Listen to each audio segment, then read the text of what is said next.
যারা আহলে সুন্নাত ওয়াল জামাত ভুক্ত নয়, আহলে সুন্নাত ওয়াল জামাত থেকে দূরে, তাদের তো ভুল অনেকগুলো আছে, কিন্তু কিছু কিছু আমাদের মধ্যেও, যেমন আস্তে আস্তে আমি কবরস্থানে কয়েকটা কবরস্থানে দেখলাম যে লোকজন জিয়ারত করে চলে গেছে, আর তো ওখানে মোমবাতির রৌশনির কোনো দরকার আছে? লোকজন নাই তো মোমবাতির রৌশনির কোনো দরকার আছে? হযরত আছে, কোনো দরকার আছে? যদি রৌশনি ছিল না, আপনি মোবাইল জ্বালিয়েও আসতে পারতেন, কিন্তু আপনি মোবাইল জ্বালিয়ে আসলেন না, সেখানে একটা দেশলাই নিয়ে আসলেন, আর এখানে এসে আগুন জ্বালালেন। হাদিস শরীফে আছে, কবরে এসে আগুন জ্বালাবার চেষ্টা করিও না। আলা হযরত আজিমুল মারতাবা ইমাম আহলে সুন্নাত ইমাম আহমদ রাজা খান আলাইহি রাহমাতুল রিদওয়ান নতুন এডিশনে ফতোয়া রাজবিয়া 30 খণ্ডে বিভক্ত, তার নবম খণ্ডে আলা হযরত আজিমুল মারতাবা ইমাম আহলে সুন্নাত ইমাম আহমদ রাজা খান আলাইহি রাহমাতুল রিদওয়ান ফতোয়া লিখছেন, কবরে কোন আগুন নিয়ে যাওয়াটা ভালো জিনিস নয়, এটা খারাপ জিনিস। তাই ওখানে মানলাম কবরস্থানে বিনা রোশনিতে কি করে যাওয়া হলো? আপনি লাইট নিয়ে যেতে পারেন, আপনি মোবাইল জ্বালিয়ে নিয়ে যেতে পারেন। আর যদি আপনি লাইট নাই, আমি মূর্খ মানুষ, হুজুর আমার কাছে লাইট নাই, একটা চেহারাকে একটা মোমবাতি নিয়ে গেলাম, একটু রোশনি হলো, দোয়া করে চলে আসলাম, তো আপনি তো চলে আসলেন, মোমবাতিটাকে কেন সাথে নিয়ে আসলেন না? ওরা জ্বলতে থাকলো, আপনি বলুন ওটাতে ফেলে দিতাম। ফেলবেন, এটা আপনার ব্যাপার, কেন ফেলবেন? আপনি কিনেছেন, অন্য সময় বাড়িতে লাইন চলে গেলে সেটাকে জ্বালাবেন, এটা ফজল খাচ্ছি। দ্বিতীয় কথা, কবরের উপরে আগরবাতি জ্বালানো এটাও নিষেধ আছে। যেখানে খালি জায়গা আছে, ওখানে কবর নাই, সেখানে আপনি আগরবাতি যদি জ্বালান তো তাতে সওয়াব পাওয়া যাবে। এবার আরো জোরে বলেন সুবহানাল্লাহ। প্রাণের বন্ধুগণ আমার, আজকাল রাত্রে আলহামদুলিল্লাহ আমরা যদি আল্লাহর ইবাদত করি, আল্লাহকে ডাকি, আল্লাহর প্রার্থনা করি, আল্লাহর ইবাদত করি, আল্লাহকে যদি একটা সিজদা করি, আমার রাসূলুল্লাহ সাল্লাল্লাহু তাআলা আলাইহি ওয়াসাল্লাম বলেছেন যে পানি কালবে ভেড়ি যতগুলো চুল আছে তার চাইতে বেশি সওয়াব পাওয়া যাবে। প্রাণের বন্ধুগণ আমার, আকা মুস্তাফা সাল্লাল্লাহু তাআলা আলাইহি ওয়াসাল্লাম হযরত মা আয়েশা সিদ্দিকা রাদিয়াল্লাহু তাআলা আনহাকে বললেন, আয়েশা আয়েশা আজকাল রাত্রে আমার আল্লাহ বেশি বেশি দোয়া কবুল করেন, তাই আমি এসেছি, আমার উম্মতেরা এই কবরস্থানে শুয়ে আছে, কবরস্থানে শুয়ে আছে। আমার নবী, আমার আকা, আমার মুস্তাফা বলেন, ও আমার উম্মতের যুবক ছেলেরা, তোমরা যদি তোমার মা জননের কবরে যে দাঁড় হয়ে যাও, শুধু দাঁড় হয়ে যাও, জীবনে কোনদিন মাদ্রাসা যায়নি, সূরা জানে না, জীবনে কোনদিন মসজিদ যায়নি, সিজদা জানে না, কিন্তু মায়ের পাগল বেটা আমাকে ভুলতে পারে না। মা সেই মা করতে করতে কবরের কাছ পর্যন্ত এসে গেছে। মা জননীর মহব্বতে মায়ের কবরের সামনে দাঁড় হয়ে গেছে, ডাক দিয়া বলে, হুজুর আমি আমার মায়ের কবরের সামনে এসেছি, আমার ধন দৌলত সবকিছু আছে, আলাউলাদ সবকিছু আছে, কিন্তু মা যে কবরের ভিতরে চলে গেছে, 5 বিঘা জমি যদি ওই আমাদের মসজিদের ইমাম সাহেব আপনি নিতে চাহেন দিয়ে দিব, কিন্তু একবার আমার মাকে উঠিয়ে দেখিয়ে দিন। আর দেখা যাবে না, ওই মাকে আর পাওয়া যাবে না। মা কবরে কি অবস্থায় আছে জানা যাবে না, কোন মাওলানা বলতে পারে না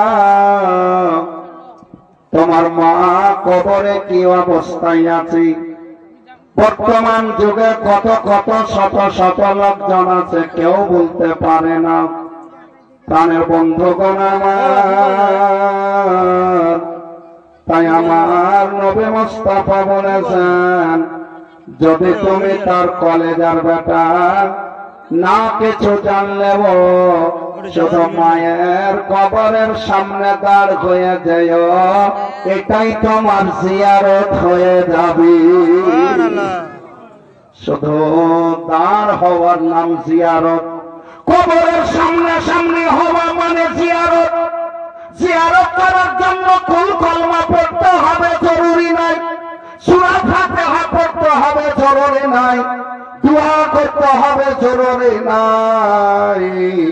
যেটা জিয়ারত, যেটা শুধু জিয়ারত, মায়ের কবর দেখে নিলেন, এটাই জিয়ারত হয়ে যায়। প্রাণের বন্ধুগণ আমার, হে আমার ভাইজানেরা, কোন টাল বাহানা চলবে না। আমার নবী মুস্তাফা যেমন আলিমের জন্য ব্যবস্থা রেখেছেন, যারা আলিম নয় তাদের জন্য ব্যবস্থা রাখাই আছে, বাহানা চলবে না। প্রাণের বন্ধুগণ আমার, ও আমার মায়েরা বোনেরা, আমার দয়ালু আকা মুস্তাফা সাল্লাল্লাহু তাআলা আলাইহি ওয়াসাল্লাম আরো বলেন, তোমার জিয়ারত তো হয়ে গেছে, একবার তোমার মায়ের জন্য দোয়া করো।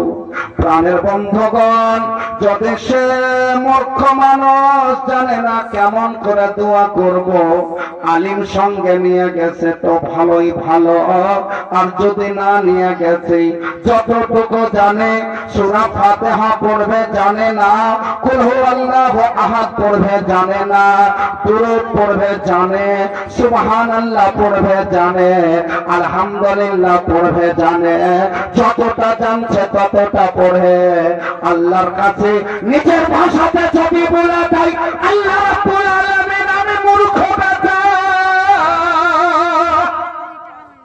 জোরে বলেন একবার সুবহানাল্লাহ, আল্লাহ আমি মূর্খ বেটা, আমার মা জননীর জন্য এসেছি, আল্লাহ গো আমার মাকে মাফ করে দেন।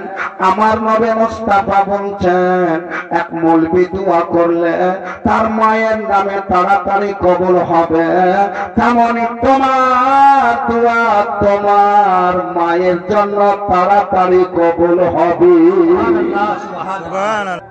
আমার আকা মুস্তাফা সাল্লাল্লাহু তাআলা আলাইহি ওয়াসাল্লাম সহিহ বুখারী শরীফের হাদিসে বলেছেন, আমার কিছু উম্মত যাদের উপরে আল্লাহ রহম করবেন কবরে চলে গেছে, গুনাহের বোঝা নিজের মাথায় নিয়ে গেছে, গুনাহগার অবস্থায় গেছে, কিন্তু কবরে থাকা অবস্থায় এইভাবেই থেকেছে।